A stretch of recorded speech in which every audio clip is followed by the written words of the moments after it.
Hello மக்களே, ஓம் நம சிவாய. ஸோ இந்த வீடியோ பார்க்குறவங்களுக்கு கண்டிப்பாக வந்து அண்ணாமலையார் வந்து உங்களுக்கு அருள் புரிவாளுன்னு சொல்லிட்டு வேண்டிட்டு நான் ஸ்டார்ட் பண்ணுறேன். இன்றைக்கி நம்ம என்ன பார்க்க போகிறோம்னா திருவண்ணாமலை கிரிவலம் தான். நான் ஃபஸ்ட் டைமாக வந்து கிரிவலம் போக ஸ்டார்ட் பண்ணேன்.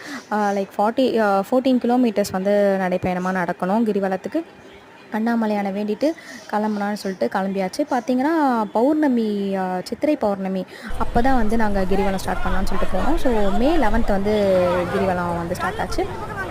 6:10க்கு வந்து நாங்கள் ஸ்டார்ட் பண்ணோம். பார்த்திங்கன்னா நெக்ஸ்ட் டே வந்து 2:30 வரைக்கும் ஆயிடுச்சு கிரிவலம் சுற்றுறதுக்கு. அங்கே பார்த்திங்கன்னா சின்ன சின்ன பசங்கள்லேருந்து பெரியவங்க வரைக்கும் வந்து சிவனோட ஒரு அருளை வச்சுக்கிட்டு அவ்வளோ பேர் வந்து அவ்வளோ சந்தோஷமாக நடந்து போயிட்டுருந்தாங்க. அங்கே நிறைய ஃபுட்டு, அன்னதானம், அதுக்கப்புறம் வந்து நிறைய ஃபுட் ஸ்டால் எல்லாமே வந்து உங்களுக்கு கிடைக்கும். எல்லாமே நல்லாவே ப்ரொவைட் பண்ணியிருந்தாங்க. போலீஸும் வந்து ரொம்பவே ஹெல்ப்ஃபுல்லாக இருந்தாங்க.